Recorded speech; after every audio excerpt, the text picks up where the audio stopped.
واعتق رقابنا من النار ورقاب أزواجنا من النار ورقاب آبائنا وأزواجنا وذرياتنا من النار يا أرحم. Assalamualaikum warahmatullahi wabarakatuh.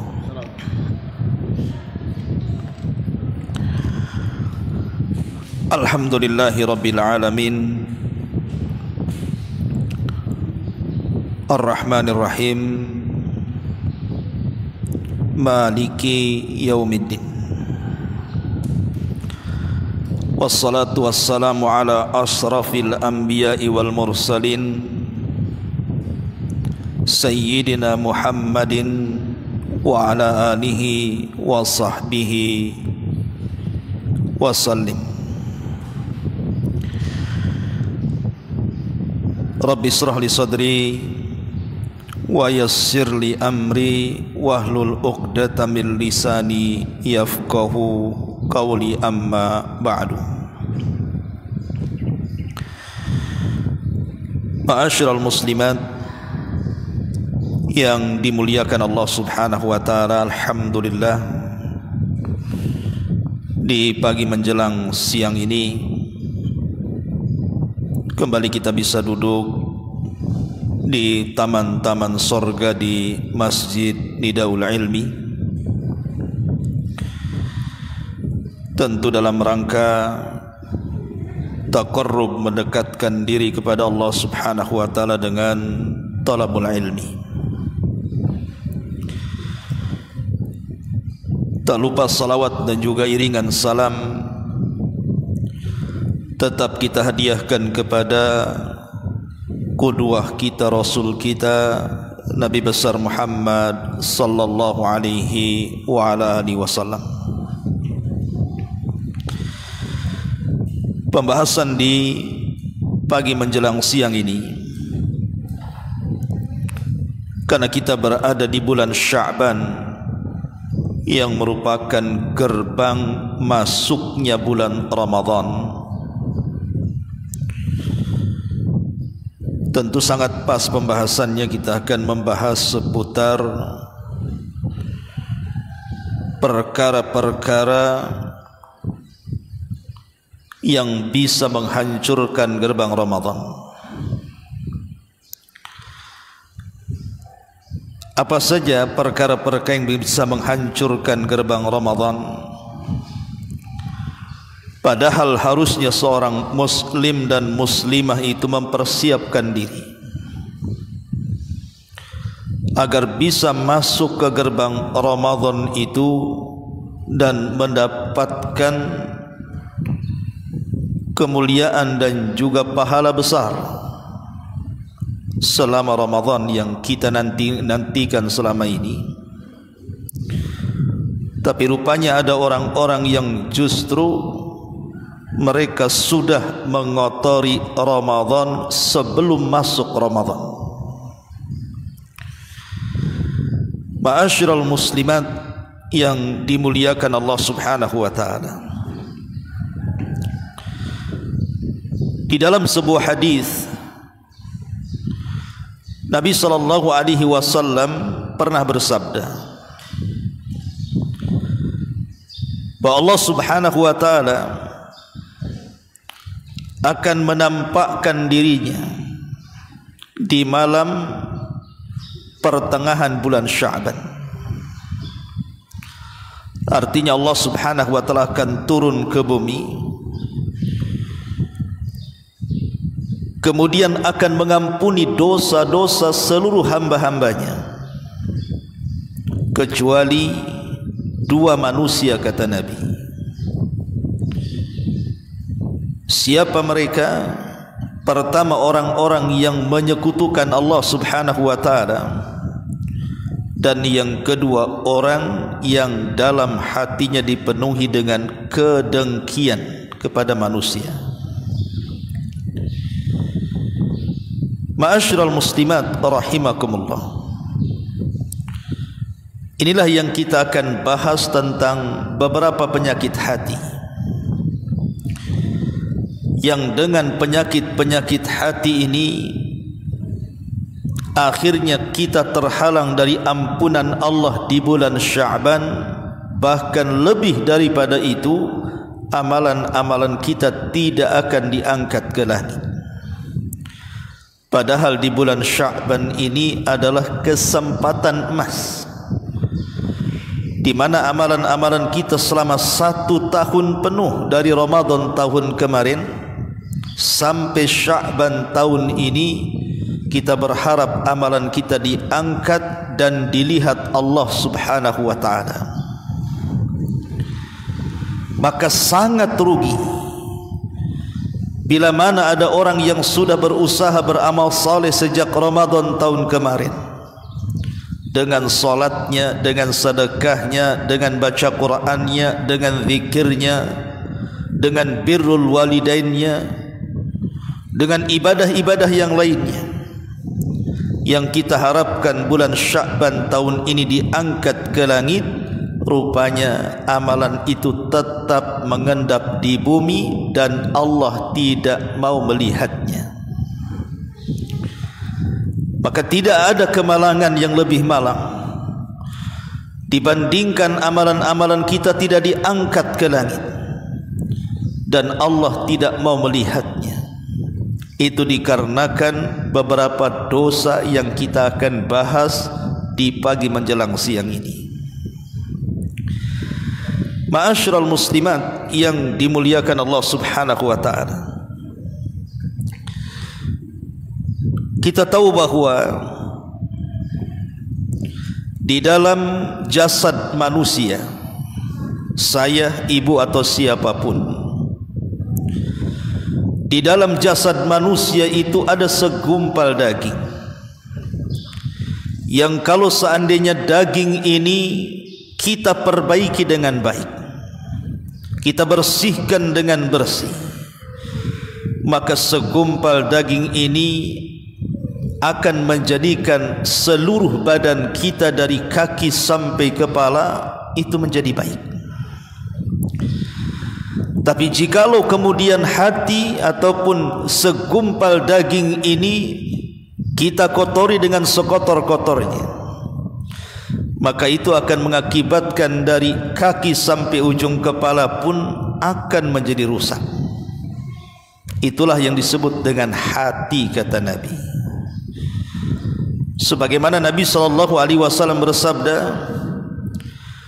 ala wa inna fil jasadi mudghah idza saluhat saluhal jasadu kulluh wa idza fasadat fasadal jasadu kulluh ala wahiyal qalbu.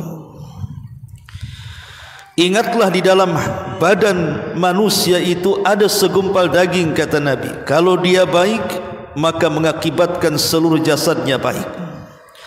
Tapi kalau dia rusak, maka akan mengakibatkan hancur seluruh badannya. Itulah hati, kata Nabi. Makanya di bulan Sya'ban ini, yang paling penting dan terpenting bagi kehidupan kita, cobalah kita ini memperbaiki hati sebagai bentuk persiapan untuk masuk ke gerbang bulan yang sangat suci Ramadan. Sebagian para ulama, seperti yang dikatakan oleh Al-Imam Ibnu Qudamah rahimahullahu ta'ala, bahwa hati manusia itu harus senantiasa dibersihkan, karena yang namanya kebersihan dalam Islam itu kan terbagi dua, Bu. Yang pertama, membersihkan zahir, membersihkan jasad kita dari setiap kotoran, entah apa yang namanya najis, entah apa yang namanya hadas, maka kita berusaha untuk membersihkannya. Karena hadas dan najis ini bisa menghalangi kita dari ibadah kepada Allah Subhanahu wa ta'ala. Salat kita tidak akan sah kalau seandainya dalam fisik kita ada hadas dan najisnya. Sementara tujuan hidup manusia adalah ibadah. Wa ma khalaqtul jinna wal insa illa liya'budun. Tidaklah aku ciptakan jin dan manusia kecuali mereka diperintahkan untuk beribadah. Lah salah satu ibadah yang vital adalah salat. Dan salat tidak akan sah kalau kita tidak membersihkan badan kita dari hadas dan najis. Kemudian yang kedua, ada pembersihan yang lebih daripada itu, di mana kita disuruh untuk membersihkan bukan hanya lahiriah saja, bahkan kepada jasmani juga kita harus membersihkannya. Dari apa itu? Minadz-dzunubi wal atham, dari perbuatan dosa-dosa dan kemaksiatan-kemaksiatan. Baik maksiat yang dilakukan hati, baik maksiat yang dilakukan pandangan, pendengaran, ucapan, langkah tangan dan kaki, akal dan pikiran, maka kita juga dituntut untuk membersihkannya. Di mana jangan sampai pandangan ini memandang sepandang-pandangnya, kemudian telinga mendengar sedengar-dengarnya, kemudian lisan bicara seomong-omongnya, atau mungkin perut diisi seisi-isinya. Tetapi seseorang harus memilah dan memilih apa yang harus dipandang, apa yang harus didengar, apa yang harus diucapkan, apa yang harus dipikirkan, dan apa yang harus digerakkan. Harusnya itu yang menjadi landasan kita seorang mukmin di bulan Sya'ban ini. Berusaha bukan hanya sekadar memperhatikan taharah badan saja, tapi lebih daripada itu juga membersihkan hati dan anggota badan dari kemaksiatan-kemaksiatan dan kemungkaran. Ma'asyiral muslimat yang dimuliakan Allah Subhanahu wa taala, terkadang kita ini lebih memperhatikan tentang kesehatan badan jasmani kita dibandingkan ruhani kita. Umpamanya ibu ada anak kecil baru demam sedikit saja sudah paniknya luar biasa. Hari ini kena demam, hari ini juga harus disembuhkan, bahkan bila perlu datang ke dokter spesialis. Atau mungkin badan kita terasa tidak enak, susah makan, susah tidur, kita sudah terbayang ini penyakit apa yang ada pada badan kita, sehingga kita terpaksa harus mengeluarkan uang untuk konsultasi ke dokter, membeli obat-obatan supaya badan kita sehat dan bugar. Itu terkadang kalau urusan penyakit badan luar biasa tuh. Tetapi terkadang kalau urusan penyakit hati, Bu, jarang orang berpikir mencari obatnya atau datang ke dokter spesialisnya. Padahal penyakit badan dan penyakit hati itu berbeda, Bu. Kalau penyakit badan paling tinggi mati. Tidak ada yang lebih tinggi dibandingkan mati. Orang kena kanker paling tinggi mati. Orang kena liver paling tinggi mati. Orang kena tumor paling tinggi mati. Penyakit badan itu paling tinggi mati. Artinya hanya menyelesaikan urusan dunia. Tetapi orang kalau sudah berpenyakit hatinya, itu urusannya bukan dunia, bukan hanya sekedar mati badannya, tapi urusannya ini bisa menghancurkan akhiratnya, bisa menghancurkan pahalanya, bisa menghancurkan kebaikannya. Karena itulah maka pentingnya kita ini membahas soal penyakit-penyakit hati. Jangan sampai di bulan Sya'ban ini penyakit-penyakit hati ini dibiasakan dilakukan. Selain daripada menggugurkan amalan kita, penyakit ini juga bisa menghalangi terangkatnya amalan kita untuk dilihat Allah Subhanahu wa ta'ala. Apa saja penyakit itu? Ma'asyiral muslimat rahimakumullah, saya akan bicara tentang penyakit-penyakit yang biasa dilakukan. Pertama, hasad. Hindari hasad di bulan Sya'ban ini, karena hasad ini bisa menghancurkan kebaikan kita. Boleh jadi mungkin ibu ini rajin sholatnya, bukan hanya yang wajib tapi juga yang sunnah-sunnahnya. Boleh jadi ibu ini rajin puasanya, bukan hanya Ramadannya tapi Senin Kemisnya dan sunnah-sunnah yang lainnya. Boleh jadi mungkin ibu rajin sedekahnya, orangnya tidak bakhil, tidak kikir, tidak medit, orangnya luar biasa dermawannya. Atau boleh jadi mungkin ibu bolak-balik umroh, mungkin haji sudah berkali-kali, tetapi kalau hatinya dipenuhi dengan hasad, bu, kebaikan-kebaikan itu sedikit demi sedikit akan hilang dimakan hasad. Nabi mengatakan dalam sebuah hadis, kata Nabi SAW, innal hasada ya'kulul hasanat kama ta'kulun narul khatab. Sesungguhnya hasad itu bisa menghancurkan kebaikan-kebaikan seperti api melahap kayu bakar kering. Lihat bu, di Los Angeles sana itu, California, hitungan hari berapa hektar dilahap dengan cepatnya sampai meruntuhkan bangunan-bangunannya. Begitulah hasad. Hasad itu bisa menghancurkan seluruh kebaikan ibu. Sejak Ramadan tahun kemarin sampai Sya'ban tahun ini, boleh jadi dengan hasad yang kita miliki dalam hati ini menghabiskan semua amal kita. Maka di bulan Sya'ban hindari hasad, karena hasad itu penyakit iblis. Dialah yang pertama hasad kepada Adam. Hasad ini penyakit Qabil yang berakhir dengan membunuh Habil. Hasad ini penyakitnya orang Nasrani dan orang-orang Yahudi. Bahkan hasad itu tidak mungkin berkumpul dengan keimanan, karena seorang mukmin tidak mungkin hasad. Karena hasad dan iman ini berlawanan, yang satu ke timur, yang satu ke barat.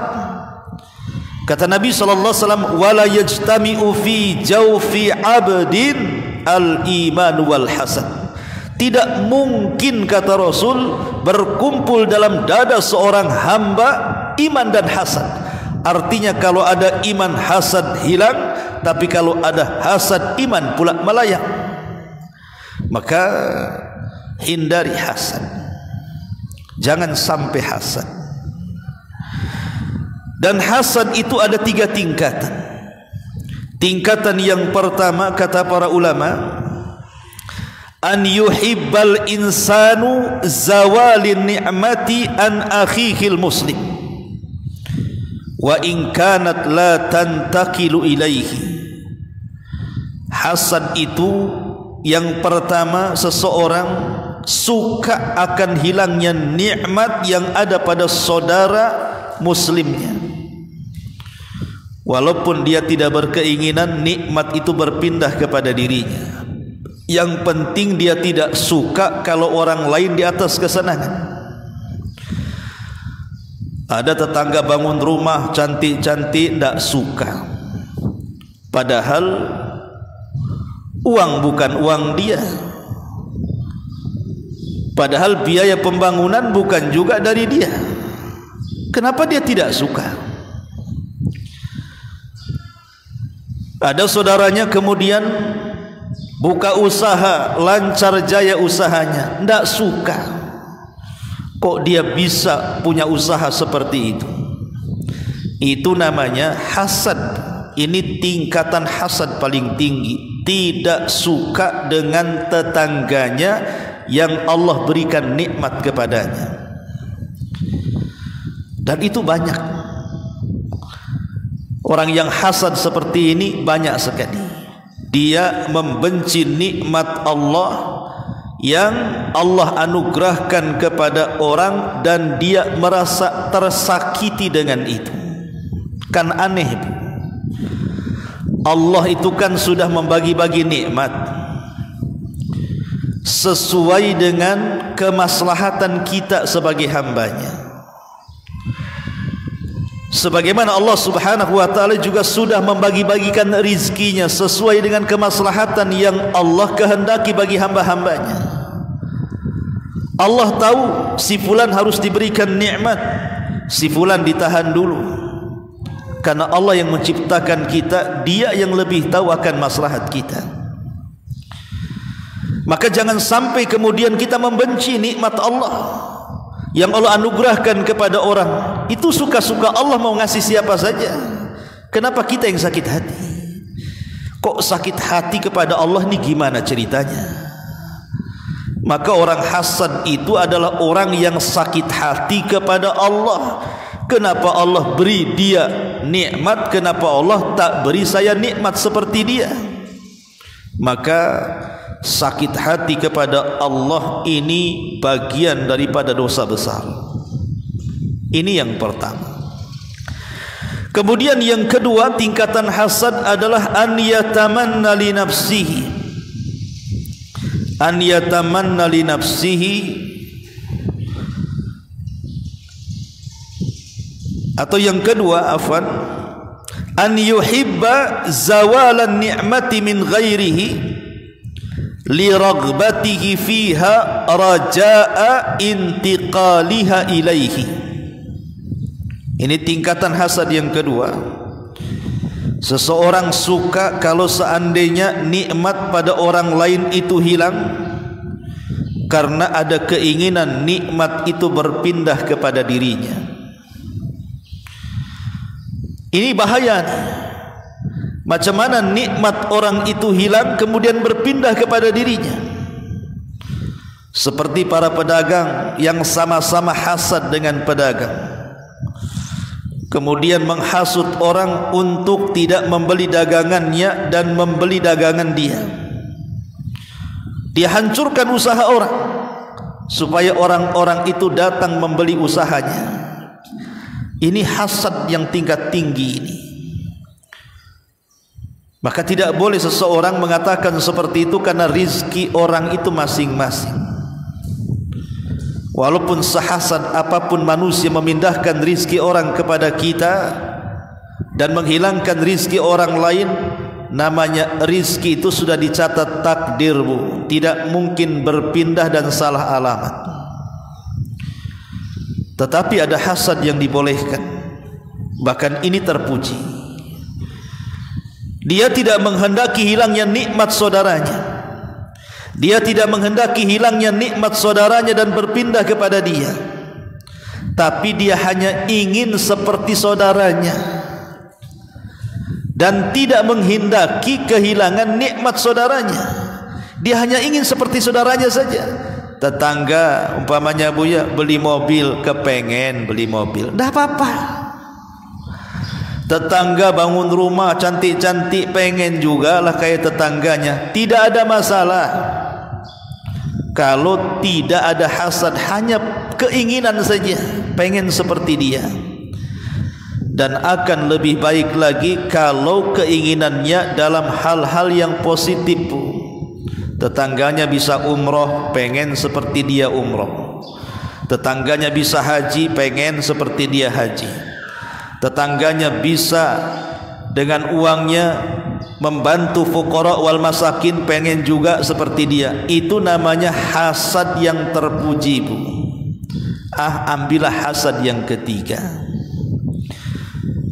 Ma'asyiral muslimat yang dimuliakan Allah Subhanahu wa taala, ini yang pertama hasad. Hindari hasad, karena hasad itu bisa menghancurkan agama, menghancurkan pahala, menghancurkan iman, membuat Allah murka.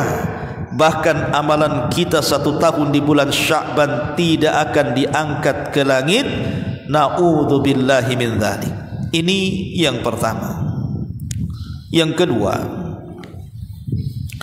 jangan mencari-cari aib orang lain. Ingat Bu ya, jangan mencari-cari aib orang. Mencari-cari aib orang itu tentu bukan karena niat yang baik. Ingat Bu, mencari aib orang bukan karena niatan baik, dan itu yang banyak. Nabi SAW bersabda dalam sebuah ceramahnya, Rasul mengatakan, ya ma'syara man amana bilisanihi walam yadkhulil imanu qalbah la taghtabul muslimin wala tattabi'u awratihim fa innahu man tatabba'a awrata akhihil muslim tatabba'a Allahu awratahu wa man tatabba'a Allahu awratahu yafdahuhu walau kana fi jawfin fi baitihi. Kata Nabi, wahai orang-orang yang beriman, sebatas di lisan namun iman belum menyentuh kalbunya, jangan kalian membicarakan kekurangan seorang muslim, jangan pula mengorek-ngorek aib mereka, karena barang siapa yang berusaha untuk mengorek-ngorek aib saudaranya muslim, Allah pasti akan membalas dengan mengorek-ngorek aibnya. Maka siapa saja yang Allah korek aibnya, maka Allah akan sebarkan segala aibnya walaupun berada di dalam rumahnya. Lihat Bu, al-jaza min jinsil amal. Orang yang suka mengorek-ngorek aib saudaranya, pasti Allah akan korek aibnya walaupun ibu bersembunyi dalam rumahnya. Bahaya Bu. Makanya beruntung Bu kalau lisan ibu terjaga dan tidak suka membicarakan aib orang. Kata Rasul, tuba liman syaghalahu aibahu an uyubin nas. Beruntung, kata Rasul, bagi orang-orang yang menyibukkan dengan aib dirinya sendiri dan tidak menyibukkan untuk menyingkap aib orang. Beruntung. Rasul mengatakan tuba, dan tuba itu pohon di sorga Bu. Jadi orang-orang yang senantiasa sibuk kemudian memandang aibnya diri sendiri dan tidak sibuk dengan memandang aib orang, maka mereka akan dikatakan tuba, akan mendapatkan pohon yang indah di sorga. Beruntung bagi mereka. Begini Bu ya, tadi saya katakan mencari aib orang tentu bukan ada niatan baik. Mungkin latar belakangnya karena hasad, karena iri hati, kecemburuan sosial, dan lain sebagainya. Sehingga latar belakang tadi karena mungkin hasad, karena dengki, iri hati, kecemburuan sosial, akhirnya ibu pagi, siang, sore, malam sibuk mencari aib orang. Kadang-kadang targetnya macam-macam kan Bu. Mungkin untuk menghancurkan martabat orang, boleh jadi menghancurkan kehormatan orang, atau mungkin ingin menghilangkan wibawa orang, atau mungkin menghilangkan nama baik orang supaya masyarakat tidak memandang dia baik dan terisolir dari masyarakat. Bisa saja itu terjadi. Maka tidak ada perbuatan yang lebih kejam dibandingkan orang yang mengorek-ngorek aib orang lain. Tidak ada perbuatan yang lebih kejam dibandingkan orang-orang yang mengorek aib orang lain. Kenapa demikian? Karena dia juga punya aib. Ngapain aib orang dibongkar? Dia sendiri tidak lepas daripada aib. Karena kalau seandainya ibu ini masih suka mengorek-orek aib orang lain, lalu apa gunanya persaudaraan dalam Islam itu? Enggak ada manfaatnya kan akhirnya. Apa gunanya kita ini se-Islam, seiman, seakidah, semanhaj? Apa gunanya coba? Berarti kan merobek persaudaraan orang lain. Bukankah Nabi yang mengatakan bahwa muslim itu bersaudara dengan muslim yang lainnya? Kata Nabi, kunu ibadallahi ikhwana. Jadilah kalian hamba-hamba Allah yang bersaudara. Al-muslimu akhul muslim, kata Rasul. Yang namanya muslim itu saudaranya muslim lainnya. Kalau seandainya ada saudara kita punya aib, maka aib dia juga aib kita. Kalau ada saudara kita ini kekurangan, maka kekurangan saudara kita juga kekurangan kita. Kalau seandainya kemudian kekurangan orang lain kita bongkar, aib orang lain kita ceritakan, lalu apa gunanya ukhuwah Islamiyah di sini? Tidak ada gunanya ibu bersaudara dengan saudaranya kalau masih suka mencari-cari aib orang lain. Karena kewajiban saudara dengan saudaranya yang lain adalah, kalau ibu melihat nih ada ummahat, mungkin ibu melihat dengan mata dia punya aib, harusnya tugas ibu adalah menutupi aibnya. Kalau ibu melihat saudaranya ada kekurangan, harusnya ibu yang menyempurnakan kekurangan itu. Karena bagaimanapun Nabi yang mengatakan tidak akan sempurna iman seseorang sampai dia mencintai saudaranya seperti dia mencintai dirinya. La yu'minu ahadukum hatta yuhibba li akhi ma yuhibbu li nafsi. Tidak sempurna imannya kalau dia belum mencintai saudaranya seperti dia mencintai dirinya. Apa dikatakan cinta dengan saudara kalau aib saudaranya disingkap? Apa dikatakan cinta dengan saudaranya kalau seandainya kekurangan saudaranya diumbar kemana-mana?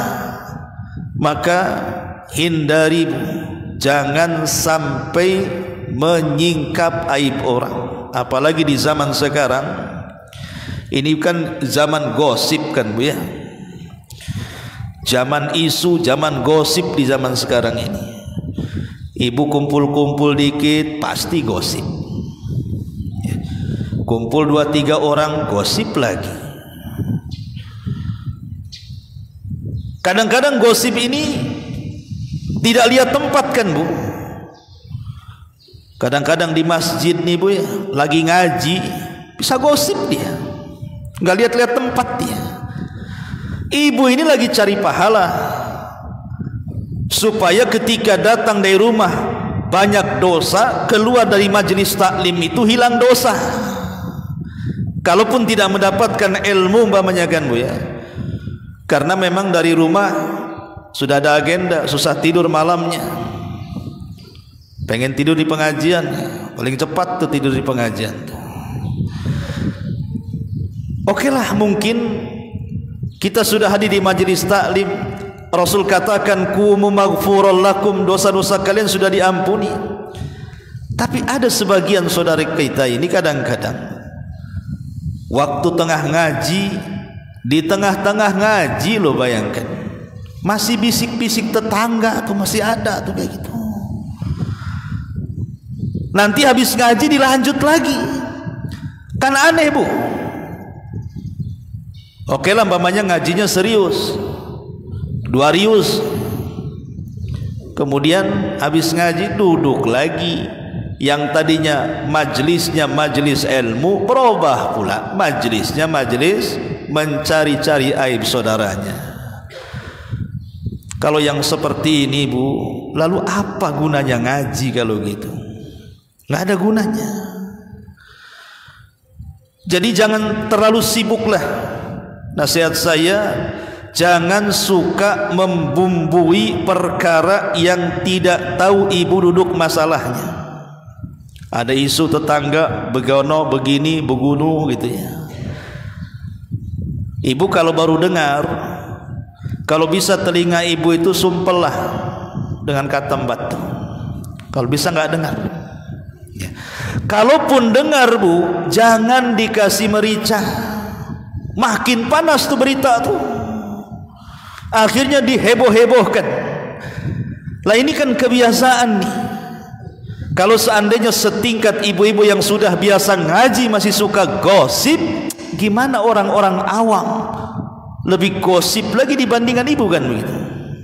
Makanya jangan suka membumbui masalah yang sebenarnya ibu tidak perlu ikut campur urusan orang. Bahkan lebih celakanya, ada ibu-ibu sok tahu pula tentang berita. Dia hanya mendengar sekelinting berita, kemudian ibu bumbunya terlalu banyak, seolah-olah paling tahu berita, disebarkan pula berita itu. Padahal itu gosip, itu isu yang belum jelas juntrungannya. Maka jangan pernah menghakimi orang, jangan memponis orang, dan jangan kemudian mengukur orang itu dengan ukuran ibu. Karena bagaimanapun setiap saya, ibu, siapapun itu punya aib, punya kekurangan. Sebagaimana kalau aib kita terbongkar, kita juga tidak suka. Sebagaimana kalau seandainya kekurangan kita tersebar, kita tidak suka. Begitu juga orang yang kita sebar aibnya, yang kita bongkar kekurangannya, dipastikan dia juga tidak suka. Maka jangan suka menyebar-nyebar aib. Karena bagaimanapun muslim satu dengan yang lainnya itu seperti jasad. Kalau seandainya tangan kita teriris bu, tidak mungkin yang menjerit itu tangan, pasti yang menjerit mulut. Pasti yang merasakan sakit juga dari kepala sampai kaki kan. Begitulah Rasul mempermisalkan seorang muslim dengan muslim yang lainnya. Kalau seandainya ada saudara kita tersakiti gara-gara disakiti orang, harusnya kita ikut sakit. Ini enggak, dia tidak sakit, ibu korek-korek aibnya, akhirnya jadi sakit. Ibu yang membuat sakit orang. Dan ingat bu, kalau orang tersakiti sampai kepada pikirannya, akhirnya yang tidak punya kolesterol jadi kolesterol, yang tidak punya darah tinggi naik darah tingginya, yang tidak pernah punya masa lalu stroke akhirnya stroke, kemudian mati. Berarti ibu membunuh dia pelan-pelan itu bu, memberikan penyakit pelan-pelan. Apa bedanya ibu dengan tukang sihir kalau begitu? Yang nyakiti orang, membuat orang lumpuh, membuat orang sakit, membuat orang mati, nggak ada bedanya ibu dengan tukang sihir kalau suka ngorek-ngorek aib saudaranya. Maka ini yang kedua bu, hindari, jangan suka mencari-cari aib orang, sibukkan dengan aib kita saja. Yang ketiga, jangan suka berburuk sangka bu. Jangan suka berburuk sangka.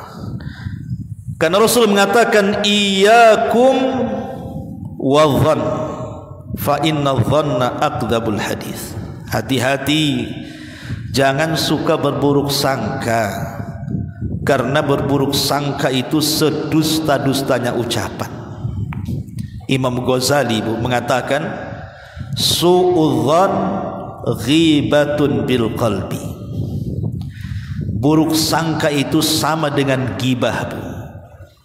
Cuman kalau gibah itu dengan lisan, kalau buruk sangka itu gibahnya hati.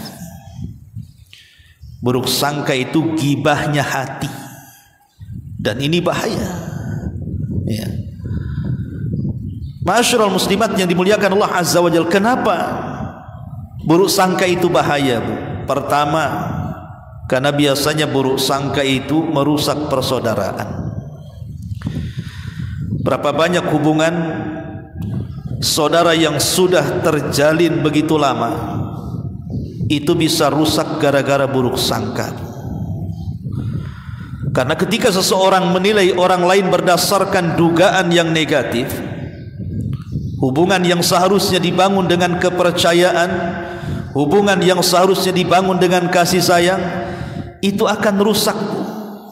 Karena buruk sangka itu biasanya pemicu perpecahan, kebencian, ketidaksukaan, akhirnya kemudian teman pula jadi lawan.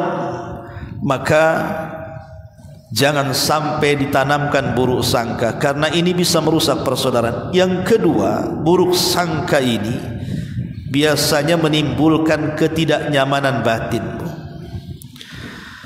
Orang yang buruk sangka itu biasanya asik curiga saja.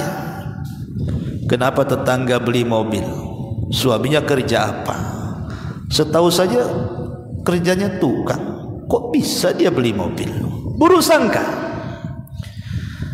Ya boleh jadi mungkin ada orang yang ngasih rezeki sama dia, dia kejatuhan duren gitu ya. Kan nggak tahu, Bu. Kenapa kemudian ibu buruk sangka dengan orang? Ada tetangganya mungkin mukanya makin putih ya. Kok dia bisa beli skincare itu? Padahal mahal tuh. Setahu saya suaminya nganggur itu. Kok dia bisa kayak gitu? Kok bisa dia beli baju bagus? Itu buruk sangka, Bu. Buruk sangka ini mengakibatkan orang gelisah jadinya kan. Dan biasanya buruk sangka itu mengarah ke ghibah jadinya, mengarah ke namimah. Makanya hilangkan tuh buruk sangka itu, karena buruk sangka ini bagian daripada dosa besar. Tidak boleh. Lihat bagaimana Nabi SAW saat berdua dengan istrinya Safiyah di malam hari bulan Ramadan. Duduk-duduklah di samping masjid Nabi dengan Safiyah itu. Datang dua sahabat lewat dengan cara tergesa-gesa. Maka Nabi SAW kemudian mengatakan, ala rislikuma, pelan-pelanlah kalian kalau kalian jalan itu, kata Nabi.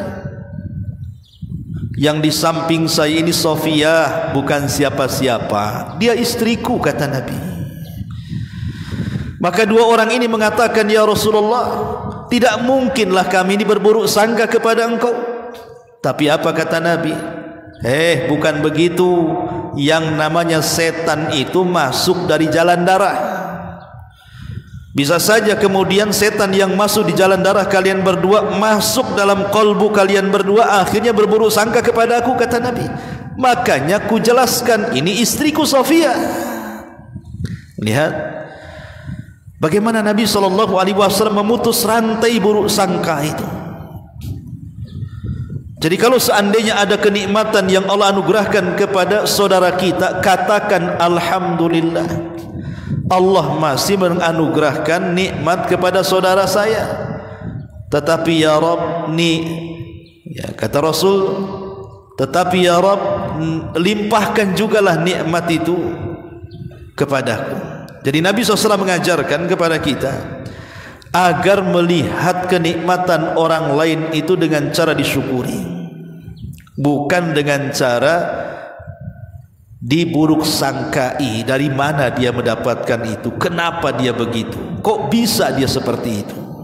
Maka hati-hati. Ini yang ketiga ya, di bulan Sya'ban ini hilangkan perasaan buruk sangka. Kemudian yang keempat, jangan suka mengadu domba. Domba saja diadu tuh tidak suka, Bu. Itu domba betulan, Bu. Ibu pula ngadu domba. Yang dombanya saja nggak mau diadu. Ya. Satu hari Nabi SAW jalan di kuburan, melintasi kuburan. Rupanya Rasul mendengar ada dua kuburan yang sedang disiksa. Dan itu mukjizat. Allah memperdengarkan kepada Nabi ada dua kuburan yang sedang disiksa. Maka Nabi dengan cekatan mengambil pelepah kurma yang masih basah, kemudian dibelah jadi dua. Yang satu diletakkan di satu kuburan, yang satu diletakkan di kuburan lainnya. Sahabat heran apa yang dilakukan Nabi, sehingga mereka bertanya, "Ya Rasulullah, kenapa engkau menancapkan 2 pelepah kurma yang basah itu di 2 kuburan itu?" Baru Rasul menjelaskan, "Ya, mudah-mudahan sebelum pelepah kurma ini kering bisa meringankan azab orang yang sedang diazab di dalamnya." Kemudian Rasul memerinci, adapun orang ini nih yang diazab nih, kuburan ini la yastatiru min baulihi, karena ketika dia kencing, kata Rasul, dia tidak mau menutupi diri, asik buka resleting langsung cur gitu saja. Ini kan bahaya tuh. Kan banyak tuh biasanya bapak-bapak yang awam, supir-supir bus, supir-supir truk gitu ya. Kadang-kadang kebelet kencing berhenti, pohon pula dikencingi dia, padahal di jalan lalu lalang tuh. Kemudian Rasul mengatakan, adapun yang satunya, di sini syahidnya, wa kanal akhar yamshi bin namimah. Karena ini yang satunya, kata Rasul, suka kali ngadu domba, namimah. Makanya dengan tegas Allah Subhanahu wa taala melarang, wala tuti kulla hallafim mahin hammazim masya'im binamim manna'ilil khairi mu'tadin athim, kata Allah. Dan janganlah kamu ikuti setiap orang yang banyak bersumpah lagi hina, yang banyak mencela, yang kian kemari mengadu domba ke sana kemari, yang banyak menghalangi perbuatan baik, yang melampaui batas lagi banyak melakukan dosa. Allah mengatakan hammazim masya'im binamim, ke sana kemari hanya ngadu domba saja. Maka di bulan Sya'ban berhenti, jangan suka ngadu domba. La yadkhulul jannah namam, kata Rasul, tidak masuk surga pelaku namimah itu, yang suka ngadu domba. Dan biasanya nih Bu, ada 7 ciri orang yang suka ngadu domba. Mudah-mudahan tidak ada pada ibu yang 7 ciri ini. 1, suka membicarakan orang. 2, suka dusta kalau cerita.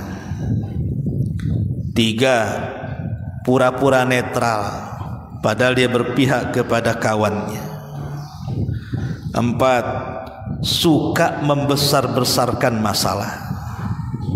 5, suka hasut sana sini.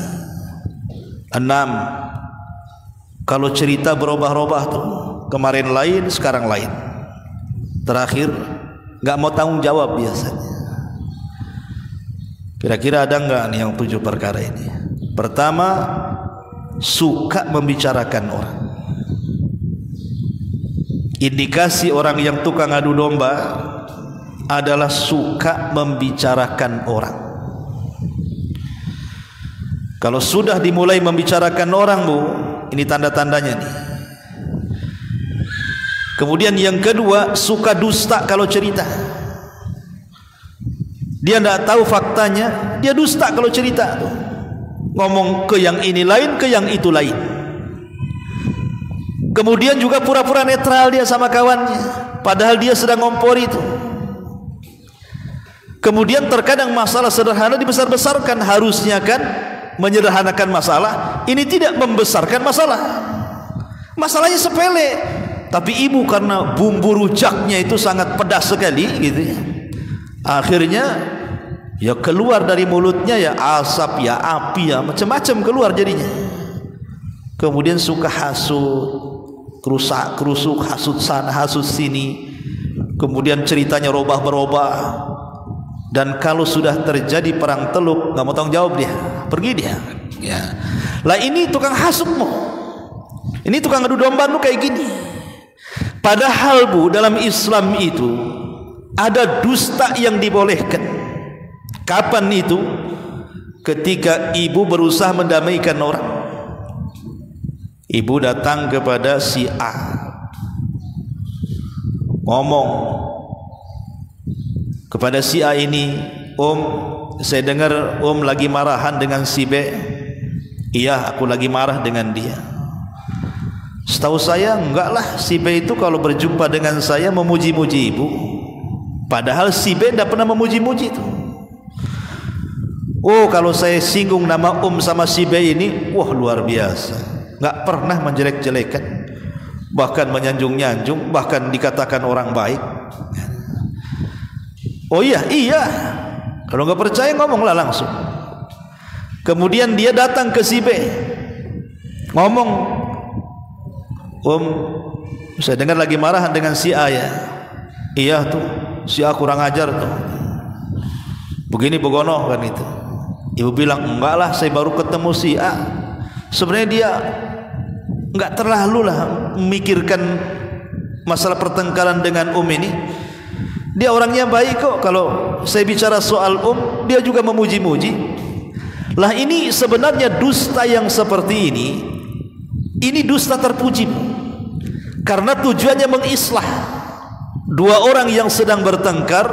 Ibu upayakan disuruh damai, dan itulah tujuan Islam, mendamaikan. La khaira fi katsiri min najwahum illa man amara bi sadaqatin aw ma'rufin aw islahim bainan nas. Kebanyakan ucapan manusia tidak baik kecuali orang yang memerintahkan sedekah, memerintahkan kebaikan, dan mengislah dua manusia yang sedang bertengkar. Tapi kalau seandainya kemudian ibu jadi kompor, Bu, bukan yang 5 kilogram, Bu ya, yang melon bukan, itu udah langka kemarin. Itu yang banyak itu yang 25 kilogram tuh. Itu kan ngeri gasnya, Bu. Ini kalau ngomong sama di sana, lagi marahan ya dengan si B. Ya, aku lagi sebel sama dia. Betul, aku juga sebel sama dia. Jadilah, Bu.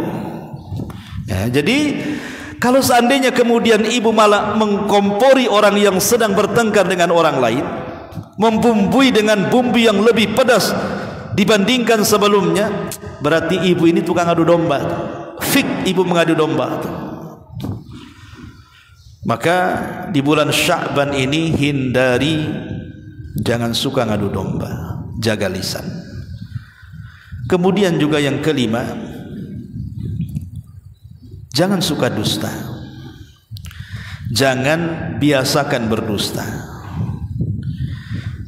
Nabi SAW mengatakan, iyakum wal kadhib, fa innal kadhiba yahdi ilal fujur, wa innal fujura yahdi ilan nar, wa may yazalul abdu yakdzib wa yataharral kadhiba hatta yuktaba indallahi kadzdzaba.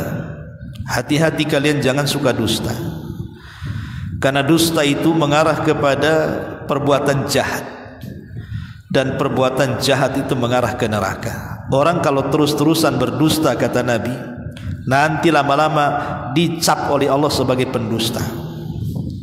Dan dusta itu ulama mengatakan adalah puncak dari seluruh keburukan.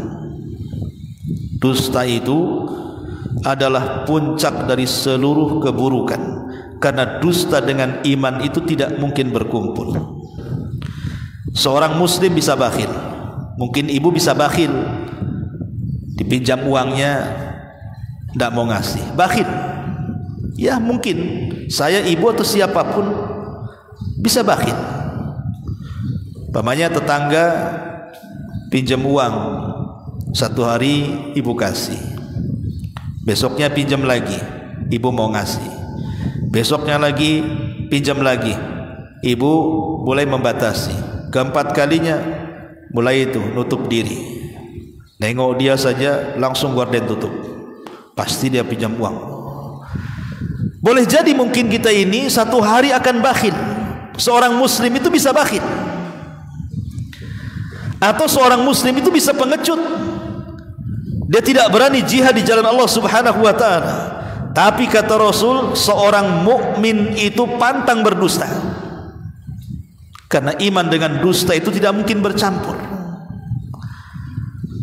Ma'asyiral muslimat yang dimuliakan Allah Azza wa Jalla, sampai seorang penyair mengatakan, la yakdzibul mar'u illa min mahanatihi au fi'lihi su au min qillatil adabi li ba'di jifati kalbin khairu raihati min kizbatil mar'i fi jiddin wa fi laibin. Kata penyair Arab mengatakan, tidak mungkin seseorang berdusta kecuali karena kerendahan dirinya, karena perbuatan jahatnya, karena sedikit adabnya. Maka bangkai anjing yang sangat busuk jauh lebih baik dibandingkan busuknya orang yang berdusta, baik dusta sungguh-sungguh ataupun main-main. Naudzubillah. Maka hindari dusta, kecuali ya dusta-dusta yang dibolehkan, seperti dalam rumah tangga. Ibu berdusta kepada suami untuk menyenangkan suami, nggak ada masalah. Aduh, hari ini suamiku ganteng, padahal nggak ganteng suaminya, nggak ada masalah. Ya.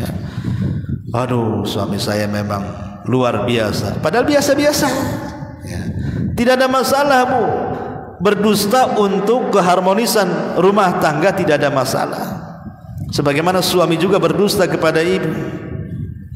Ibu pakai pakaian pink gitu kan, Masya Allah cantik kan ini. Padahal tidak ada orang sini pakai pakaian pink kecuali ibu kan itu. Nggak ada masalah kalau dusta dalam keluarga, ataupun dusta dalam menjaga kehormatan seorang muslim. Tetangga sebelah muslim, tetangga sebelah kafir, bertengkar nih muslim kafir ini. Si kafir pula bawa golok, membunuh tetangga yang muslim. Ibu sembunyikan di dapur, dicari-cari sama dia, mana tuh si anu? Ibu katakan nggak ada, karena untuk menjaga nyawanya. Nggak apa-apa ya, karena seorang muslim lebih berharga dibandingkan orang kafir. Atau berdusta untuk islah, seperti yang saya contohkan tadi, kesana bilang lain, kesini bilang lain, tapi untuk mendamaikan boleh. Tapi selain 3 perkara ini, dusta sangat dilarang. Dan jangan ajarkan dusta ini kepada anak-anak. Sebab kalau ibu sudah ajarkan dusta kepada anak-anak, nanti anak ini akan tumbuh besar dan menjadi seorang pendusta. Ajarkan kejujuran. Ma'asyiral muslimat yang dimuliakan Allah Azza wa Jalla, inilah 5 perkara sebaiknya jangan dilakukan di bulan Sya'ban, karena ini sumber penyakit hati. Kalau orang kemudian masih suka melakukan 5 perkara ini, berarti sia-sialah amalan kita setahun, dosa kita tidak diampuni, amalan kita tidak diangkat ke langit, kan rugi jadinya, Bu. Maka jagalah hati, jagalah lisan, dan teruslah meningkatkan amal ibadah kita di bulan Sya'ban, karena Sya'ban ini gerbang masuk Ramadan. Apa yang dilakukan Ramadan, di Ramadan lakukan di bulan Sya'ban. Di Ramadan kita berpuasa, maka di Sya'ban biasakan puasa. Di Ramadan kita akan baca Quran, maka biasakan baca Quran di bulan Sya'ban. Di Ramadan kita akan bersedekah, maka biasakan sedekah di bulan Sya'ban. Di Ramadan kita terbiasa qiyamul lail, maka di bulan Sya'ban juga biasakan qiyamul lail. Maka siapa yang baik Sya'bannya, maka akan jelas Ramadannya lebih baik lagi. Tapi kalau Sya'bannya tidak baik, maka jangan harap mendapatkan kebaikan di bulan Ramadan, karena Sya'ban itu kata Imam Ibn Rajab kal muqaddimati li Ramadan, seperti muqaddimah masuknya gerbang Ramadan. Wallahu a'lam bishawab. Ini yang bisa saya sampaikan, mudah-mudahan ada manfaatnya. Sebelum saya tutup, kalau ada yang bertanya silahkan. Dengan gas LPG subsidi, yeah. Menggunakan gas LPG subsidi sementara dia mampu. Iya, alhamdulillah. Kalau memang dari pemerintah sudah membuat aturan bahwa gas LPG ini khusus untuk orang yang tidak mampu, dan yang mampu sudah disediakan gasnya tersendiri. Kalau seandainya ada orang-orang miskin atau orang yang susah tidak mendapatkan gas itu karena diambil oleh orang-orang mampu, maka dia zalim. Zalim dia. Tapi kalau seandainya semua sudah tersalurkan, tidak ada orang miskin kecuali mudah mendapatkannya, Saya kira tidak ada masalah, kan kita tidak menzalimi siapapun, dan ini juga dari pemerintah kan gitu. Maka yang harus diperhatikan begitu, kalau ada saudara kita yang susah kok dia belum dapat, kita pula yang mampu, berarti ya kita zalim, hak mereka kita ambil ya. Wallahu a'lam. Baik, Ibu enggak ada, kalau enggak ada kita tutup ya. Subhanallah bihamdika asyhadu an la ilaha illa anta astaghfiruka wa atubu ilaik. Allahu ta'ala alam. Assalamualaikum warahmatullahi wabarakatuh.